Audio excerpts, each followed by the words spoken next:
Code கூட வந்து பாத்தீங்கன்னா இன்ட்ரோடியூஸ் பண்ற மாதிரி சில இதெல்லாம் வந்து புக்ல இருக்கிறதா சொல்லியிருக்காங்கல்ல. புக்கோடைய சாராம்சம் குறையாம இருக்கணும்னு அப்படியே பண்ணிருக்கீங்களா? All my memory about shooting Aadu jeevitham is I was always hungry. அந்த கண்ணுக்குள்ள பயம் இருக்குல்ல, அதுதான் நிஜமா ஆக்டிங். நான் எத்தனையோ படங்கள் பண்ணிட்டேன். I have acted in many films. I have directed films. I have produced films. I have distributed films. He has only been traveling with this one film. If he wants a close-up of a goat, he will put the camera there and keep the goat there for 3 days. You sort of have at least 2 days off a week. This man here wanted us to work every day. So this is something that we'll never do over there. Rahman sir became so involved in the film that at one point he said, I want to come to the location because I want to feel it. I want to spend 3 days with us in the desert. உங்களுடைய சக நடிகர் ஒருத்தர் வந்து தமிழ் இண்டஸ்ட்ரியில வந்து இப்போ அரசியல் பிரவேசம் வந்து ஆரம்பிச்சிருக்காரு, விஜய் அவர்கள். He is one of the biggest superstars of the country.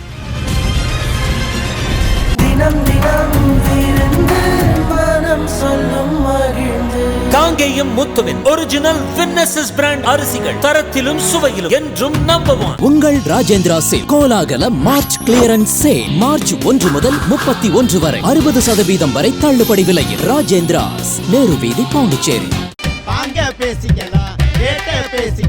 Chennai corporation லிமிட்ல வீடு வாங்க MP டெவலப்பர்ஸ்க்கு வாங்க பேசிக்கலாம். 7825806806.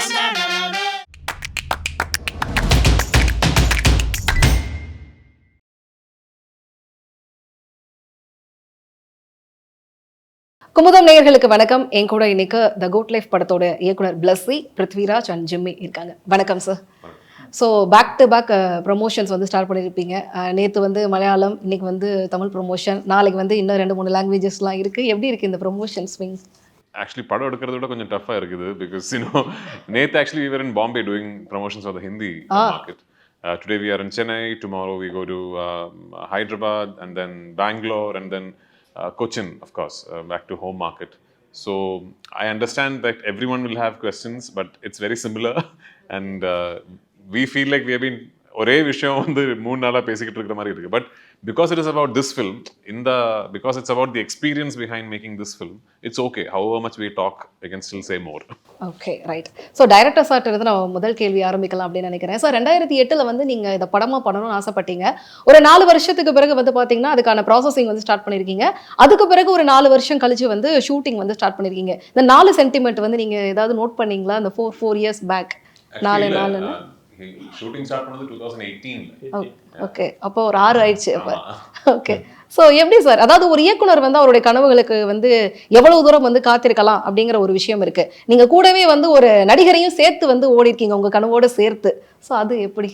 சிம்பிளாக சொல்ல முடியாது ஆக்சுவலாக, பிகாஸ் அந்த எக்ஸ்பீரியன்ஸ் லைஃபோட சேர்ந்து தான் வந்திருக்கு. ஐ திங்க் அது எல்லாம் ரிவீல் பண்ணதுக்கு கொஞ்சம் நாள் ஆகிடும். ஸோ பொதுவாக நாவலை வந்து படமாக வந்து எடுக்கிறப்ப வந்து பார்த்தீங்கன்னா நிறைய விஷயங்களை வந்து காம்ப்ரமைஸ் பண்ண வேண்டியது இருக்கும். ப்ளஸ் வந்து ஆடியன்ஸை வந்து கன்வீனியண்ட்டாக வந்து சில விஷயங்களுக்கு வந்து நம்ம அவங்களே வந்து உட்கார வைக்கக்கூடிய ஒரு சூழல் இருக்கும்ல. ஸோ அந்த மாதிரியான இதில் ஏதாவது உங்களுக்கு விஷயங்கள் இருந்ததா? தமிழில், மலையாளத்தில், அதாவது இந்தியாவில் ஆல்மோஸ்ட் 10 to 12 லாங்குவேஜஸில் ட்ரான்ஸ்லேட் பண்ணிய சப்ஜெக்டு. ஸோ நிறைய பேர் படித்த புஸ்தகம், நாவல். So every have their own imagination and cinema அவருக்குள்ளே இருக்கு. அது எவ்வளோ நம்ம அதுக்காக அந்த லெவலுக்கு வரணும் தான் ஃபஸ்ட்டு சேலஞ்ச். டாக்ஸ் எல்லாம் நமக்கு ட்ரெயின் பண்ணலாம், இது எல்லாமே ட்ரெயின் பண்ணலாம். ஐ டோன்ட் திங்க் இந்த ஆடு வச்சுட்டு படம் பண்ணதுக்கு ஐ திங்க் பெரிய கஷ்டம் இருக்குது, ரொம்ப கஷ்டம். அப்படிங்க சார், உங்களை நிறைய பேர் வந்து சொன்னாங்களா, எங்கள் ஹீரோ எப்படி இருந்த மனுஷன் அவரை இப்படி ஆக்கிட்டீங்களேப்பா அப்படின்னு சொல்லிட்டு. ஸோ அந்த விஷயங்களும் நீங்கள் கன்வின்ஸ் பண்ண வேண்டியதாக இருக்கும்ல. that's an actor, that's dedication. அவனை ஃபேஸில் பார்க்க எனக்கு இந்த ஃபஸ்ட்டு முதல்ல இவர்கிட்ட பேசும்போது நான் இவனுக்கிட்ட சொல்லியிருக்கிறது, இந்த இவரோட பயங்கர கான்ஃபிடன்ஸ் இருக்கனால இவருக்கு எல்லாமே தெரிஞ்ச ஆள், எனக்கு தெரிஞ்ச ஆள் இவர். ஐ திங்க் நான் இப்போ இவர்கிட்ட சொல்லிட்டே இருக்கேன், நீ அடுத்த படத்துக்கு நீயே ஸ்கிரிப்ட் பண்ணணும். பிகாஸ் அந்த அளவுக்கு இவனுக்கு இதுக்கு ஐடியா இருக்கு. அந்த மாதிரி சும்மா பேசல ரியலா is that kind of film maker. அவனுக்கு உள்ள ஃப்ரேம் இருக்குது, அவனுக்கு சீன் இருக்கும். மேபி சிலப்போ இந்த டயலாக்ஸ் மட்டும் மேபி யாராவது பண்ணி கொடுத்தா கூட ஓகே. பட் அதுக்கு ஒரு டெடிக்கேஷன் வச்சுருந்தா சூப்பராக அவனுக்கு ஸ்கிரிப்ட் பண்ணதுக்கு இருக்கு. அப்போ இப்போ அது நெக்ஸ்ட் டைம் பிகாஸ் அது மாதிரி அப்போ இவருக்கு இந்த பயங்கரமாக கான்ஃபிடென்ஸ் லைஃபிலே கான்ஃபிடென்ஸ் இருக்கன ஆள் எல்லாருக்குமே தெரியும். ஸோ பிகாஸ் டிசிஷன்ஸ் அண்ட் எதற்கும் எல்லாத்துக்கும் ரெஸ்பாண்ட் பண்ணும்போது எல்லாமே பிகாஸ் ஜென்யூன் மேன். அப்போ அதோட இவருக்கு கண்ணு பார்த்தா பயங்கர கான்ஃபிடென்ஸ் இருக்குல்ல. எனக்கு இந்த கான்ஃபிடென்ஸ் தான் போனோம். எப்படி போ ஃபேஸில் எல்லாம் மேக்கப் பண்ணல போகலாம், பட் கண்ணுக்கு நான் என்ன பண்ண முடியும் பாரு. அந்த கண்ணுக்குள்ள பயம் இருக்குல்ல, அதுதான் நிஜமா ஆக்டிங். அந்த அளவுக்கு தான் நம்ம இது ஓரோ சீனில் அந்த கடைசியில் இதோட டிஃப்ரென்ஸ் இந்த நாவலுக்கு இருக்காம சில விஷயங்கள் இந்த படத்துக்கு இருக்கு. பிகாஸ் இந்த டெசர்ட் க்ராசிங், இந்த ஒரு 7 நாள் டெசர்ட்டில் without water and how they are surviving, அதுதான் முக்கியமாக நம்ம இதில் எக்ஸைட்மெண்ட் பெற போகிறேன்.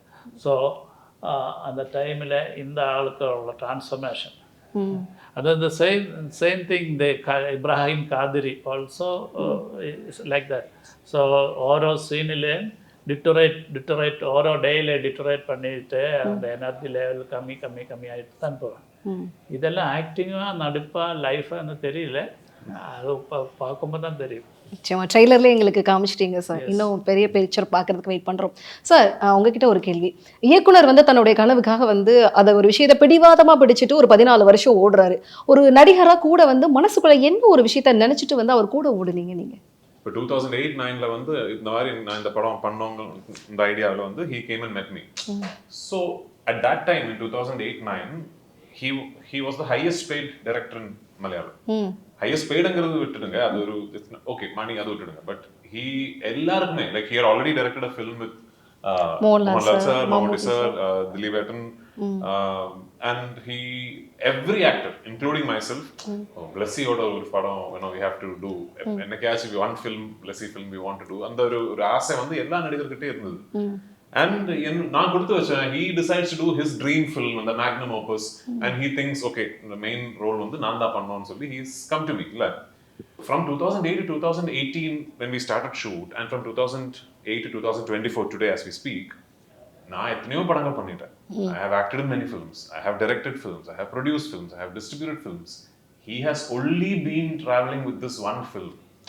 So நடுவில் வந்து like every year or every few months he would drop in on one of my locations when I'm shooting another film, and he would still be talking about this film only. So every time I see him, என்னோட வந்து my biggest worry is ஐயோ ஒரு மனிதன் வந்து இவ்வளோ கமிட்டடா இவ்வளோ ஃபோக்கஸ்டா ஒரு vision வச்சிருக்கேன்.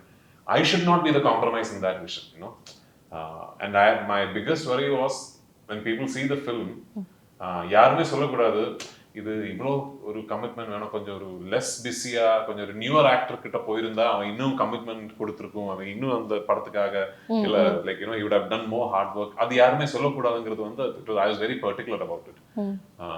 So the reason forget me, for all of us, for me, Jimmy, the technicians, for all of us to stay together and travel through this long journey is only this man.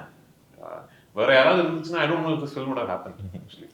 So உங்களுடைய ஃபிலிம்ஸ்லேயே வந்து பார்த்தீங்கன்னா இதுதான் longest shooting ஜேர்னியாக இருக்கும் கண்டிப்பாக, கரெக்டா? இந்தியாவிலே probably. Okay sir, அது வந்து உங்களுக்கு ஓகே ஓகே உங்களுக்கு வந்து ஒரு கைண்ட் ஆஃப் வந்து மன நிறைவு நிம்மதி இருந்ததா இல்லை ஒரு கட்டத்துக்கு மேலே மன உளைச்சல் ஆயிடுச்சா? ஐ மீன் ஷூட் இந்த தொடர்ந்து இதுக்குள்ளே இருக்கிறது, ஏன்னா நீங்கள் டெய்லி எந்திரிக்கிறீங்க, ஷூட்டு ரெடி ஆகுறீங்க, திரும்பி இந்த கெட்டப்பு இல்லை செட்டப்பு, திருப்பி பேக் டு இது, ஸோ அந்த ஒரு விஷயம் எனக்கு வந்து I don't remember a single day of shooting where we came back unhappy. Shooting நடக்காத நிறைய நாட்கள் இருந்தது. Whether then the pandemic happened, those were the worst days. அன்னைக்கு தான் we were all not happy. Whenever shoot happened, whenever we could go to location, morning locationல வந்து we shooting நடக்குதுன்னா that evening we've never come back unhappy. Because in the padam வந்து is the ultimate definition of a zero compromise film. விடமாட்டவர், like you don't know him. So பாவம்லாம் it's not like this. அப்படிதான் sir இருக்காரு. ஐயோ இது அம்பி version, இது ஒரு Anniyan version இருக்கு actually. Okay okay. So Tamil interviews அப்படிங்கிறதுக்காக ரொம்ப வேஷ்டி எல்லாம் கட்டிட்டு எங்களோட ஹலோ நடிகர்களை விட்டுடுங்க, ஆட்டுக்குண்டி கூட விட மாட்டாரு. Like if he wants a close up of a goat, he will put the camera there and keep the goat there for 3 days.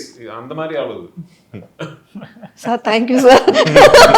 நல்ல வேலை சார், எங்க சைட்லாம் இருக்கு. பட் வரணும் சார் கண்டிப்பா. சார் அது நாவலில் வந்து நான் முழுசா படிக்கிறதுக்கான வாய்ப்பு எனக்கு கிடைக்கல. But I have few things. அதுல வந்து ஒரு பாலைவனத்துல ரொம்ப நாளா மனித தொடர்பே இல்லாம இருக்கிற ஒரு ஹீரோ ஒரு கட்டத்து மேல ரொம்ப வெறுத்து போய் கோட் கூட வந்து பாத்தீங்கன்னா இன்ட்ரோடியூஸ் பண்ற மாதிரி சில சீன்ஸ் எல்லாம், ஐ மீன் சில இதெல்லாம் வந்து புக்ல இருக்கிறதா சொல்லியிருக்காங்கல்ல. நீங்க வந்து அதை காட்சிப்படுத்துறப்ப வந்து இதுல வந்து நீங்க அப்படியே வந்து புக்கோடைய சாராம்சம் குறையாம இருக்கணும்னு அப்படியே பண்ணிருக்கீங்களா, இல்ல அதெல்லாம் தவிர்த்து இருக்கீங்களா? Maybe அது வந்து when you see, you should not say now, you should see the film. Because it's a deeply, I'm sorry I'm interrupting the question, but it's a deeply meditative character study. So whatever this man goes through and his metamorphosis from being a man lost in solitude towards becoming half man, half animal almost. அதுதான் இந்த படம். So இதுல வந்து நீங்க இது பார்க்க போற, இது இல்ல, இது இருக்குன்னு இப்ப சொன்னா what's the point? You should go see the film, find out what this man has gone through. Okay right. So நம்ம நிறைய பேசிட்டு இருக்கிறத வந்து இவ்வளோ பொறுமையாக லிசன் பண்ணக்கூடிய ஒரு லிசனர் வந்து இங்கே இருக்காரு. So how you convinced to the good life? So இந்த இதுக்குள்ள how you convinced your self? As far as me playing Kadri in the goat's life, it's a wonderful part of a man that obviously came from nowhere. He's like an angel, and he's there just to do one job, is to protect another human being, which is Najib. And which is a wonderful trait for anyone. So for me to have landed this kind of character in this kind of movie and to be introduced to the Indian crowd with this quality of movie, it's just a blessing, So very, very happy and very proud to be part of this. And so how differ the Mollywood is and how different this man, bless you, sir? Number one, you sort of have at least 2 days off a week. Oh. This man here wanted us to work every day, 7 days a week. So this is something that we'll never do over there. It's not gonna happen. Nobody's gonna agree to that, cast or crew. Okay. But I was there in a different element. I just had to obey. So I had to do that. But really, it's the vision that Blessy brought to the project and the way he expressed his vision so he can get it executed. Sir கண்டிப்பாக வந்து அந்த கோட்லாம் interview எடுத்தால் கண்டிப்பாக இவருக்காக பயத்திறந்து பேசினா கூட வாய்ப்பு இருக்குன்னு நினைக்கிறேன். அவ்வளோ விஷயங்கள் பண்ணியிருக்கீங்க என்ன சார்? ஒரு இன்டர்வியூ அவங்ககிட்டையும் கேட்டோன்னு நினைக்கிறேன்.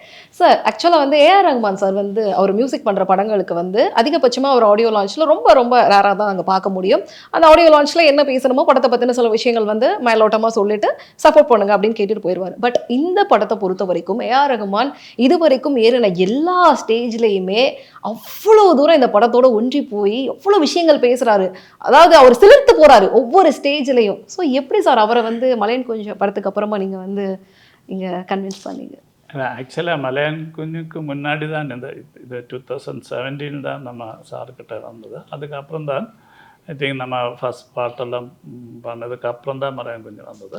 ஆக்சுவலி ஆஃப்டர் யோதா இந்த படம் தான் வந்தேன். பட் இந்த ரிலீஸ் வந்து கொஞ்சம் லேட் ஆகிடுச்சு, அவ்வளோதான். தெரியல, ஐ திங்க் ഒരു ലാസ്റ്റ് ഒരു 50 years അല്ലെ 25 years ആയിട്ട് இந்த மாதிரி ഒരു മനുതനെ ഞാൻ பார்க்கவே ആക്ച്വലി. ദാറ്റ് ബിക്കോസ് എല്ലാ ഇതിൽ ആസ് എ ഹ്യൂമൻ ബീയിങ് അവരുടെ വർക്ക് ഡെഡിക്കേഷൻ அந்த மாதிரி അവളും ഡെഡിക്കേറ്റഡാ ഒരു ഹ്യൂമൻ ബീയിങ് ആണ് ആസ് എ മ്യൂസിഷ്യൻ. இந்த படம் வந்து when we both shook hands and decided we are doing the film, the first name he said is, I want to try and go and meet A.R. Rahman for the music. And I was like, yes, there is no one better than him in the world, actually, for me personally, to do this film. But on the time, like 2009, I think he had just won the Oscar, and we did not even know how do we get in touch with Rahman sir? Adu kuda theriyala, because I think he was working out of LA at that time or something, I don't know. So என்ன யாரை கூப்பிடுறது, யாரை email பண்றது, we didn't know. But ஏதோ எப்படியோ he managed to find an access and he went and met Rahman sir. The first narration, about half an hour, 40-minute narration, Rahman sir said, I'm doing the film. And வந்து ஆச்சரியமான விஷயம் என்னன்னா, our first meeting with Rahman sir was about doing one song and the re-recording. One song and the re-recording of the film. இன்னைக்கு இந்த படத்துல வந்து 4 songs in the album. There are more songs in the OST. There is re-recording. Rahman sir became so involved with the film. Song. Yeah, so involved with the film that at one point he said, I want to come to the location because I want to feel it. I want to see the place. So he came to Jordan and he spent 3 days with us in the desert. Oh. And he was there. He was in the desert. And Rahman sir he was the one who said, நம்ம வந்து hope மேல ஒரு song பண்ணணும். Because hope is the central fulcrum of the narrative. Hope மேல ஒரு song பண்ணணும். So in the promo song வந்து Rahman sir idea actually. And 3 வாட்டி he's written the film, entire film. He's done the entire film. We all thought it's great. After about 2 weeks he'll call Blessy sir and say, sir, I want to do the film once more. And he'll take the whole film back and he'll redo it. He did it 3 times. So I don't know, maybe it's God's gift to this man for his conviction that somebody like Rahman sir is so attached to the film and is spending so much time with the film. And அவரோட work வந்து நீங்க படம் பாருங்க. நிச்சயமா sir 98 kgல இருந்து கிட்டத்தட்ட ஒரு 67க்கு ஒரு பெரிய டிரான்ஸ்ஃபர்மேஷன் வந்து பண்ணியிருக்கீங்க. நீங்கள் இதுக்கு முன்னாடி நிறைய படங்களுக்காக வந்து அந்த டிரான்ஸ்ஃபர்மேஷன்லாம் பண்ணியிருக்கீங்களா? பட் அதில் இருந்து இந்த படத்துக்காக நீங்கள் பண்ணுறதுக்கு உங்களுடைய மெனக்கடல் வந்து எப்படி இருந்தது? ஏன்னா உங்களுடைய எவ்ரி மூவியில் உங்களுடைய கேரக்டர் வந்து பார்த்தீங்கன்னா பிருத்திவிராஜ் பண்ணக்கூடிய கேரக்டர்ஸுக்கு அதிகப்படியான மெனக்கடல்கள் வந்து இருக்குது. ஸோ அவ்வளோ ஆசையா இவ்வளோ மெனக்கடல் இருக்கணும், இவ்வளோ விஷயம் எடுக்கணும், ப்ளஸ் இவ்வளோ டிரான்ஸ்ஃபர்மேஷன் இருக்கலாம்? See, இந்த படத்தை பத்தி மட்டும் பேசுறேன். But when I said yes to this film, அன்னைக்கே தெரிஞ்சது, because if I'm saying yes to it, I have to be prepared for going through this transformation. Because இது வந்து இந்த transformationங்கிறது வந்து it is not just for the shock value. When you see the film, you will know that as you see this man, you see the font, go to life எழுதியிருக்கிறது வந்து from G to E. You see how the thickness is thinning down. அதே மாதிரி தான் the character has to undergo that metamorphosis, because that how you see this man changing physically is also part of the story. So if I am not prepared to do that, I should not have said yes to the film. If I say yes to the film, I should do it. அது எனக்கு அன்னைக்கே தெரிஞ்சது. But நீங்க சொன்ன மாதிரி usually transformations வந்து என்னதா இருக்கும், இல்ல 6 pack இல்ல அந்த ஜிம்முக்கு போங்க, I've done that many times. That I think is much easier than this, because this was basically you have to look like somebody who does not get enough food. You have to look like somebody who's actually emaciated. Adu eppadi pannalam? You should not eat food, So I was just not eating. The entire process involved fasting, basically not eating. So at one point I used to fast for up to 72 hours. 3 days I would not eat, and then I would have one meal, break my fast, then start fasting again. I used to do that. அந்த எனர்ஜியெல்லாம் எப்படி sir நீங்கள் gain பண்ணீங்க? ஏன்னா ஒரு meal வந்து skip பண்ணாலே வந்து அப்படியே ஒரு மாதிரி காலையிலே சாப்பிடல, கண்ணெல்லாம் இருட்டுன மாதிரி ஆயிடுச்சு. ஸோ எனக்கு வந்து இந்த படத்தை பொறுத்த வரைக்கும் my overbearing memory is பசி. All my memory about shooting aadujeevitham is I was always hungry. because I would wake up and I'm hungry and I cannot eat. And we'd start shooting and there will be a break for breakfast for the crew to eat. Everybody is eating, I'm sitting, I'm not eating. Then there will be a lunch break, everybody is eating, I'm just sitting, I'm not eating. Evening we go back, everybody is eating, I'm not eating. So I then go to sleep hungry. And in the middle of the night, when you're sleeping hungry, you can't sleep for like 6 hours together. So I wake up at 12:30, 1 a.m. I wake up. And I'm hungry and I cannot eat. Okay, sir director sir நீங்கள் ரொம்ப கரெக்டாக ஸ்கேலில் அப்படி measure பண்ண மாதிரி நிறைய விஷயங்கள் பேசுகிறீங்க. இது உண்மையாக பொய்யான்னு மட்டும் சொல்லுங்கள். ஸோ இந்த படத்துக்கு வந்து நீங்கள் தமிழில் வந்து பண்ணுறதுக்கு விக்ரம் சார் அப்ரோச் பண்ணதா வந்து ஒரு டாக்ஸ் வந்து இருக்குதுன்னு, அது வந்து எந்த அளவுக்கு உண்மை? என்னோட முதல் படம் காய்ச்சா, அது ரிமேக் பண்ணதுக்காக விக்ரம் ஒரு ப்ராஜெக்ட் பண்ணியிருந்தேன். அந்த டைமில் வச்சு எப்போவுமே கேட்குவார், நெக்ஸ்ட் படம் தன்மாத்திர படத்தில் ஞானே பண்ணலான்னு கேட்டிருக்கேன்.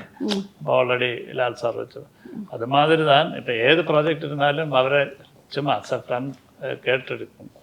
அது மாதிரி தான் இந்த படத்துக்கு என்ன நெக்ஸ்ட் படம்னு கேட்கும்போது இந்த படம் ஞான பண்ணலாம் அது மாதிரி தான். சார் நீங்கள் இன்னொரு விஷயம் வந்து கவனிச்சிங்களா? ஏன்னா இந்த படத்தை பற்றி முதல்ல வந்து ஒரு பெரிய தொலைக்காட்சி நிகழ்ச்சி மூலமாக வந்து நிறையா இந்த புத்தகத்தை வந்து தெரியப்படுத்தின பெரிய பொறுப்பு வந்து கமலஹாசன் சாருக்கும் வந்து இருக்கு. அவருடைய பிக் பாஸ் நிகழ்ச்சியில் இந்த ஆடு ஜீவிதம் நாவல் பற்றி சொல்லி அதை வந்து நீங்கள் எல்லாரும் போய் பாருங்க படிங்க அப்படிங்கிற ஒரு பெரிய பங்கு வந்து அவரும் வந்து பண்ணார். ஸோ அந்த விஷயம் வந்து உங்களுக்கு எந்த அளவுக்கு இதுவாக இருந்தது எமோஷ்னலாக? ஆக்சுவலாக அவர் அந்த விஷயத்தை சொல்லி முடித்ததுக்கப்புறம் அந்த கிளிப்பு அவரோட ஆஃபீஸுன்னு எனக்கு அனுப்பும்போது தான் நான் தெரிஞ்சதை இந்த மாதிரி சொல்லியிருக்கேன். பிகாஸ் அவர் ഒരു ഗ്രേറ്റ് ഫിലിം മേക്കർ, അവരുടെ ഫിലിം ലവർ. അപ്പോൾ ഇത് മാതിരിയുള്ള എക്സ്പെരിമെൻ്റെല്ലാം അല്ലെങ്കിൽ ഇത് മാതിരിയെല്ലാം ലാർജ് സ്കെയിലിൽ പറഞ്ഞതൊക്കെല്ലാം അവരുടെ ഒരു സപ്പോർട്ട് തന്നെ അത് അല്ല നിജമാണ്. அப்புறம் கமல் சார் வந்து ஐ எம் ஷுர் ஒரு if there's an interesting work of literature, if there's a good piece of cinema, இந்த உலகத்துல வேற யார் அது பார்க்கலனாலும் படிக்கலனாலும் அவர் படிச்சிருப்பான் இல்ல, he would have read it. That much you know about Kamal sir. So and also I'm sure more than anyone Kamal sir would have understood what would have gone behind making a film like this. You know, he was the one who started dreaming like Marudanayagam and all before anyone. So he would have understood what it means. So it must be his love for the medium, for the craft, and the fact that he understood what we were trying to make. But you know, அவர் வந்து இந்த படத்தை பத்தி பேசணுங்கிறது வந்து it's a huge recognition for us. Kamal sir is what we all aspire to be at some point in our life. Sir last ரெண்டு question. ஏன் வந்து தமிழ் படங்கள் வந்து நீங்கள் ஃப்ரீக்வெண்ட்டாக வந்து பண்ணலை, அதுக்கான ரீசன் எதாக இருக்கா? ஏன்னா உங்களை வந்து நாங்கள் ஒரு அதர் ஸ்டேட் ஆக்டராக வந்து என்றைக்குமே கன்சிடர் பண்ணதில்லை. பிருத்திவிராஜ்னா நம்ம பையன் நம்ம ஆள்பா அப்படிங்கிற மாதிரி தான். ஏன்னா உங்களுக்கு இங்கே கேர்ள் ஃபேன்ஸ் வந்து ஃபீமேல் ஃபேன்ஸ் வந்து ரொம்ப ஜாஸ்தி, அது உங்களுக்கு தெரியும், நிறையா இருக்காங்க. இல்லை நாலா ஃபேன்ஸ், அதனால் அந்த லிஸ்ட்டில் நான் சேர்த்துட்டேன். ஸோ ஏன் வந்து ஃப்ரீக்வெண்ட்டாக அந்த படங்கள் வந்து பண்ணதுக்கு ஏதாவது காரணம் இருக்கா? ஃப்ரீக்வெண்ட்டாக அவ்வளோ இன்ட்ரெஸ்டிங்கான ஸ்கிரிப்ட்ஸ் கிடைக்கலங்கிறது தான் காரணம் actually. In between couple of times I was almost going to do a film. I had once committed a film for Gautam, which unfortunately didn't happen. I was then supposed to do a couple, and I was supposed to do another. Vasantha Balan had pitched a film to me again. Unfortunately couldn't happen. So sometimes the script didn't appeal to me. Sometimes when the subject was very good, some other set of circumstances came about and I couldn't do it.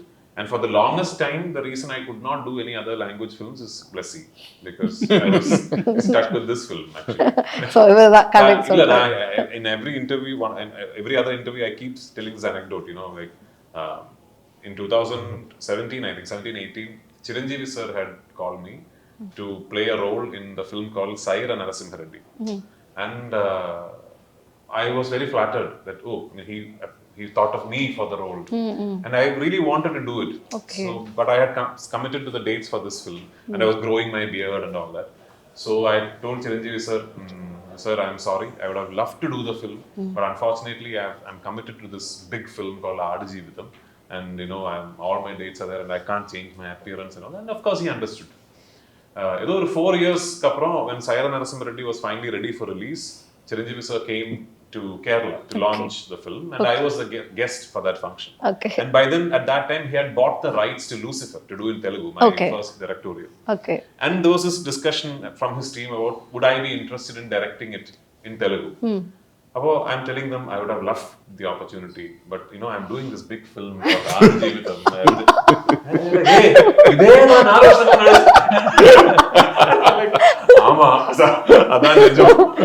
Sir 4 வருஷம் இல்லை sir, 14 வருஷம் கிட்டத்தட்ட வனவாசம் மாதிரி அவர் வந்து இந்த விஷயத்துக்காக பண்ணியிருக்காரு. So ஒரு விஷயம் நான் ரொம்ப வந்து அதிகமாக உங்களை கவனிச்சதுல வந்து பார்த்தீங்கன்னா, இண்டஸ்ட்ரியில எங்கெல்லாம் வந்து ஒரு தேவை அப்படிங்கிற ஒரு விஷயம், அதாவது உங்களுக்கு குரலுக்கான தேவை இருக்கணும், வாய்ஸ் வந்து ரைஸ் பண்ணணும் அப்படிங்கிற ஒரு நீட் இருக்கோ, அங்கே எல்லா இடத்துலையுமே பிருத்திவிராஜ் அவர்கள் குரல் கொடுக்க தவறியதே இல்லை.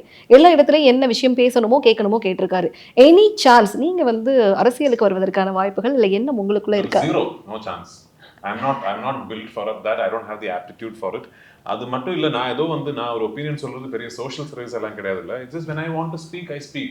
When I want to voice something, I voice it out. And unfortunately, அது கூட now it's become a little something that I don't want to do anymore, because என்னன்னா இப்போ வந்து even social media has been weaponized. Like everything is used for something else. So yeah, but கண்டிப்பா அரசியல்லாம் வந்து என்னால முடியவே முடியாது. ஓகே. ஸோ உங்களுடைய சக நடிகர் ஒருத்தர் வந்து தமிழ் இண்டஸ்ட்ரியில வந்து இப்போ அரசியல் பிரவேசம் வந்து ஆரம்பிச்சிருக்காரு, விஜய் அவர்கள். ஸோ அதை பத்தி உங்களுடைய இது என்ன? நண்பர் Hats off to his conviction again. He is one of the biggest superstars of the country.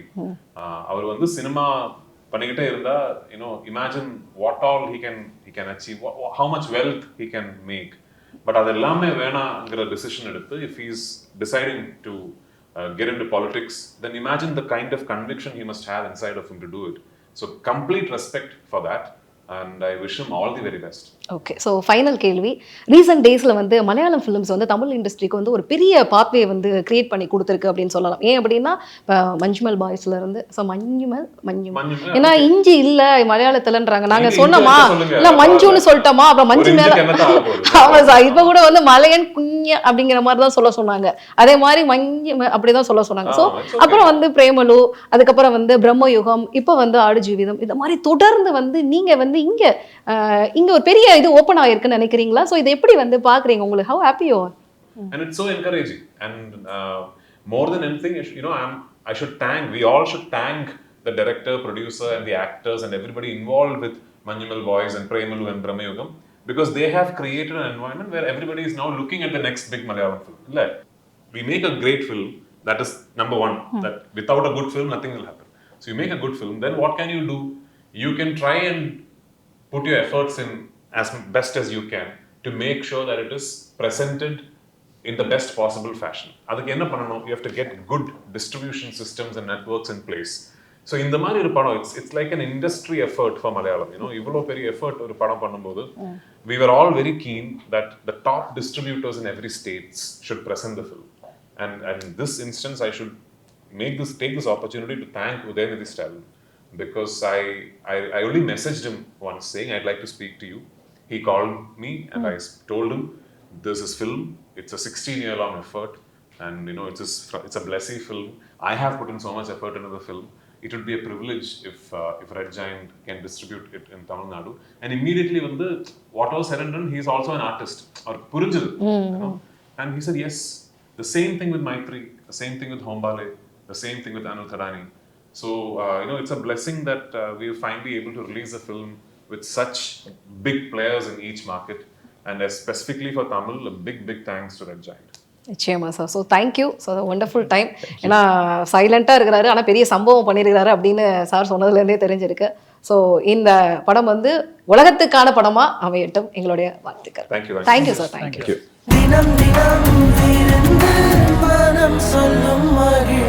Kangeyam முத்துவின் ஒரிஜினல் வின்னசஸ் பிராண்ட் அரிசிகள், தரத்திலும் சுவையிலும் என்றும் நம்பர் 1. உங்கள் ராஜேந்திரா சேல் கோலாகல மார்ச் கிளியரன்ஸ் சேல் மார்ச் 1 முதல் 31 வரை 60% வரை தள்ளுபடி விலையில். ராஜேந்திராஸ், நேரு வீதி, பாண்டிச்சேரி.